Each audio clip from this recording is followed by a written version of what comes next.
Welcome in, everyone, to another edition of the UWF Football Show. He is Coach Caleb Nobles. I'm Will Kennedy, and we're here to bring you another victory. Nice road win, Coach, 48-24, yes, the sir. Final score up in North Greenville. You improved to 4-1 on the season, 2-0 in conference play now. It's always tough to go on the road. It's always satisfying to get a victory. No, it definitely is. That's a great place to play, tough place to play. Coach Farrington's got a great football team. They're a tough-nosed bunch, and they play hard. And we knew we were going to have our hands full for 4 quarters, playing for 60 minutes or however long it takes. And so it's tough to get wins in the GSC, so we'll certainly got a lot to clean up and work on moving forward. We'd never lost to North Greenville before, but the ones up there had kind of been blowout wins, and the ones here were always close. This one looked like it might be a blowout, and then it got close all of a sudden. Let's get some first half highlights going. They get the ball first, Coach, and march right down the field. They look sharp, beginning of a trend to come. There's some penalties that kind of help keep them going. Then your defense stands up and holds them to a field goal when they had first and goal. Yeah, we get 2 penalties that extend the drive. One on 3rd and 13, we get offsides, and then we get a PI call on 3rd and 8. Those are the stuff we got to eliminate. Just to get people off the field earlier, and then we got to hold up. I'm glad we held them to a field goal down there in the red zone, but we don't want to give up any points, obviously. So got to keep improving on that aspect.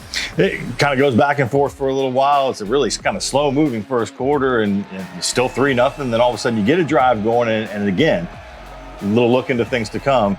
Huey finds John Giles. The offense starts to heat up. John gets in the end zone. Yeah, no, it was a great throw and catch by those guys. They've been working on that type of stuff all summer, doing a great job of putting it around John, letting him go get it. And we had a couple big plays by other guys that got him down there. So excited about how we finished that drive. 20 yards on that touchdown. Your defense starts to, kind of get it going. I heard you were down there telling them, defense got to match the offense. We got to do it together. Get the football back, drive down. This time it's Caden Leggett with a touchdown. Yeah, phenomenal route, phenomenal move by him. He did a great job of giving the guy a move on the line of scrimmage. And we had a couple of dink and dunk plays to get going, and then try and hit him over the top and test him one-on-one. So great matchup, great win, great ball by Pee Wee, and then great route and catch by Caden. Your defense had forced a turnover. Quincy Milholm had an interception. You get another drive, kind of a little bit of back and forth again in the second quarter. 3 minutes left. You get in the end zone right before halftime. It's KJ Franklin. Yeah, no, great call.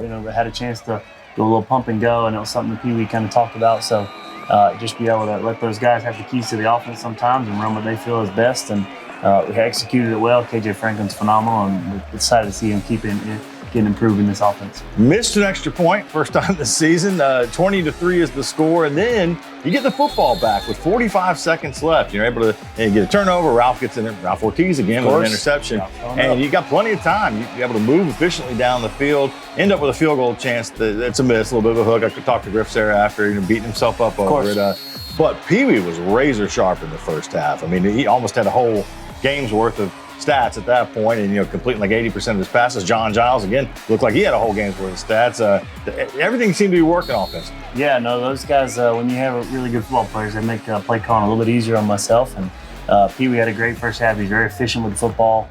Didn't force any footballs downfield that weren't supposed to be there. And he did a good job keeping it around him and giving our guy a chance to make a play. And I thought we were phenomenal. Our 2-minute execution right there, being able to give ourselves a chance. And Griff knows we trust him. Griff's got our back, and I'm going to give him that opportunity every time this year. It was 20-3 at the half. You guys are getting the ball coming out of the locker room. You got to be feeling really good right about that. Of course. No, I wish we would have started a little bit hotter in the third quarter. We got to develop that little bit more of an instinct to go score quickly, but a lot of things to improve on there. We'll get into the second half highlights in a minute here. We got a lot more coming your way right here on the UWF Football Show.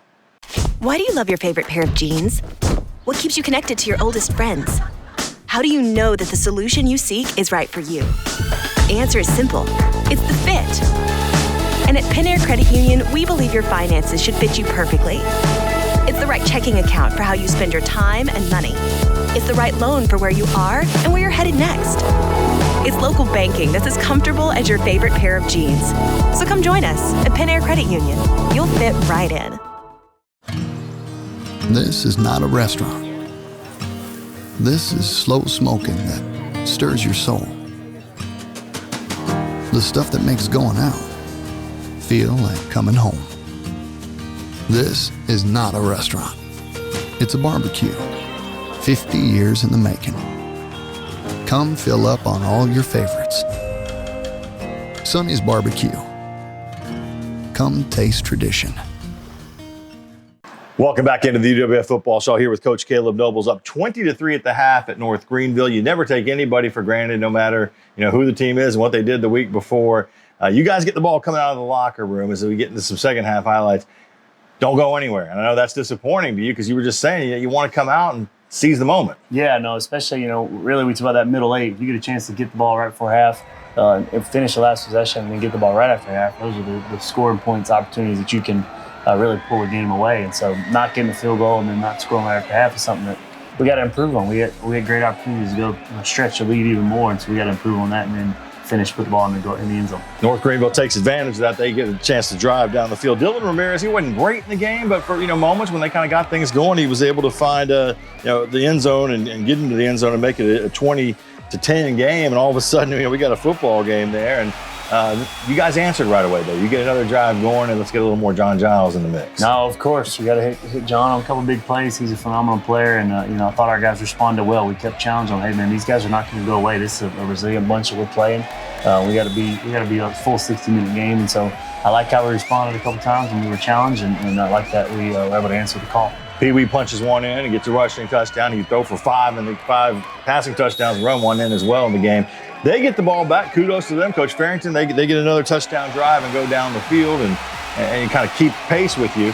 And then you're moving again. It's a 33-yard pass to John Giles. It looks like he's down. You've looked at it. You said it looked like his knee was down, and then he's sitting on his butt. They called it a fumble. It's a strip. Jared Foster there, DB, picks it up, runs it all the way back. And, oh, my gosh, all of a sudden, you got, back-to-back touchdowns. It's a 3-point game, 27-24. Yeah, no, it was a very weird play. You kind of thought the play was over, and then their guys running, and no whistles were blown. So, our guys, John knows, he's already said it in the media. He's, that can't be something that happens. He's got to hold on to it all the way down to the ground. Don't give him a chance to do it. I'm not going to question anything. Referees, they see it clear and do what they're supposed to do. So, thought our guys responded well, though. We come back, and I think that was got them 24 points. So they didn't score the rest of the game. We finished up scoring, I think, 21 points. So I'm glad we responded to that adversity. Yeah, in that moment, all of a sudden their back's 3-point game. Penalties are kind of mounting up, and things just aren't going right. It is the hallmark of a good team, and that was in the fourth quarter. It's a 3-point game with about 13 minutes left. You guys get the offense going once again. It's John Giles, 51-yard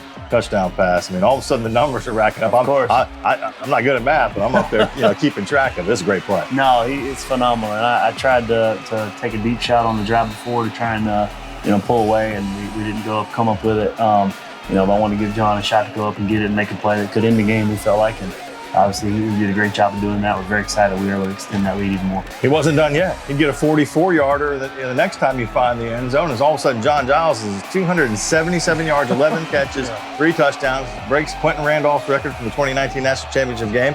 As if that wasn't enough, you cap it off. Finally, the big play in the running game. Jalen Bussey gets loose and breaks a run, and boy, he hit the Jets. No, he did. That's the speed that we know he has, and I'm trying to run inside zone and just run the clock out, and that thing opens like the Red Sea. And great run. I think it's 57 yards. Yeah, 57. So he's phenomenal. He's been working hard and staying ready for his moment. I thought our O-line did a great job of running the ball.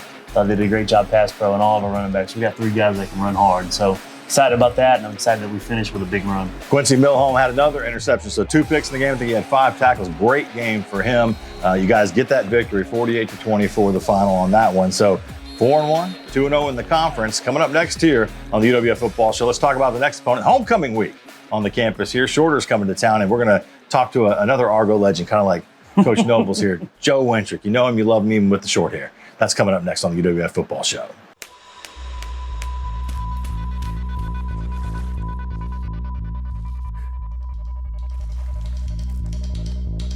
For those who sweat in determined pursuit, and those who meet the morning with a firm handshake and a smile, and breathe between stages of unwavering effort.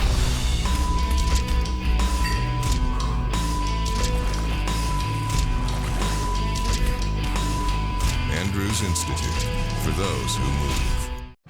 Come out and celebrate homecoming with the Argos as UWF hosts Shorter Saturday, October 7th. Tailgating starts at noon. Kickoff is set for 4 o'clock. Tickets can be purchased online at goargos.com.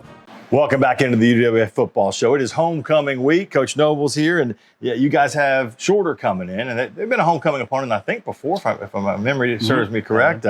It kind of depends on you. You don't know who you're going to get with the Hawks sometimes. They're coming off 2 straight losses, but they got a nice win over Chowan earlier in the season. What do you expect from this Shorter team? Yeah, I know what I'm going to get. They're going to be a tough team. Coach Morrison's done a great job over the years, and They're a tough physical bunch. They've gotten so much better over his time period. He's got them going like this and playing well, and they got some really fast physical players that can get out of it. They recruit the state of Florida pretty well. They recruit all Georgia, Alabama. They do a good job of kind of shoring up line of scrimmages. So we got our work cut out for us. We really do. And there's nobody. We're never going to look past anybody. We're ready to play, no matter who's on our schedule. The most important one's the next one. So our guys know they better be ready. Obviously, there's a lot of distractions with homecoming, but locked in on the game, and that's the most important thing for us this week. Yeah, the homecoming week, it's fun. It's a lot of fun, and there's pressure though involved too. No matter who the opponent is, I mean, you want to win in front of nobody wants to lose homecoming. That's right. That's never on the menu. What offensively, defensively, what does Shorter do well? Yeah, I mean they do a good job of trying to keep the deep ball in front of them. We know that's something that people are going to try and do in the future moving forward.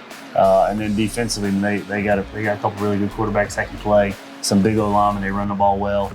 So in special teams, they've done a good job of flipping the field and things like that. So we got to be shored up. We got to be ready to play in a full 60 minutes and be able to keep limit explosive plays, but also create explosive plays on our end. Hey, you can never sleep in the GSC, no matter who the opponent in the week. You've got a great coaching staff. We've been highlighting everybody, kind of running through your full-time assistant coaches, and one of those guys is Joe Wintrick. Everybody knows him from his days playing, but also as a GA. He got a chance to go off and learn the craft under one of the Bowdens a little bit. He's a key part of your. No, he's pivotal. He's got great experience. The players he can speak their language because he sat in their shoes. He's played in their uniforms. So he's a phenomenal leader. He does everything the right way.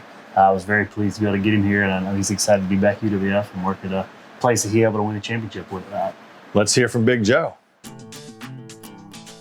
I'm a UWF guy through and through, and I'm a double alumni. I got an opportunity to play here, obviously, and win a national championship and do a lot of great things. And then, obviously, as a GA tight ends coach, being able to win the first conference championship and make it to the playoffs in 2021.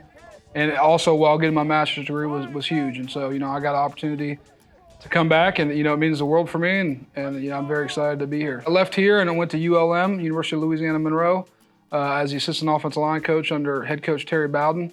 And, it was a great experience getting to play Alabama and Texas. And, I'm a D2 guy, and, getting to experience that and being up in the box with our OC, kind of, handling some game day stuff was very fun, and it was a great experience. And learned a lot from those older coaches on Coach Terry Bowden's staff, and I wouldn't trade that for anything. And I'm glad I went out there and got to experience that. I actually reached out to Caleb Nobles on Twitter in 2017 when I was trying to transfer here, and I kind of gave him a highlight tape, and he ended up forwarding my highlight to Shinnick, and they brought me on as a walk-on, and I ended up starting 3 years and having a great career here. So I kind of Coach Nobles was the first person that I kind of interacted with from UWF, and we ended up building a great relationship. Obviously, he was a quarterback coach and then bumped up to offense coordinator. And so through my playing years, we ended up building a great relationship, and then kind of just staying in touch and being good friends. And so, he called me up, and there wasn't much thought behind it. So, come back as a full-time coach, and my wife's a teacher, a local teacher. So, not a whole lot of thinking to do with that one. What we've built here is, we want to continue to build it, and it's hard to see what we've done and think of UWF as still growing, but, that's our goal. We want to continue to grow this foundation of what we've built. We want to grow the facilities, we want to grow the players, we want to grow our, institution to be, what we're capable of being, and obviously, we've proven that the last couple of years. Joe Wintrick, always fun to sit down and talk to him a little bit, just kind of sitting on the bench before the North Greenville game this week. And he's just so calm and all that. He just, never, but I think that Lenore Ryan game in 2019, and he just slid into that left tackle role and got the job done. That's right. 4 o'clock kick. It's we move things around a little bit for homecoming. So tailgating will start at noon. People are going to be having a good time. We will have this game on Flow Sports, on Your View, and also ESPN Pensacola for you. So, Coach, let's get another one. Let's just keep stacking them up, right? Win after win after win. Go to goargos.com for the latest news and notes, and check the rosters, all that good stuff. Argo Armada app, and then follow these guys on social media. And we'll talk to you next time on the UWF Football Show. And as always, Go Argos.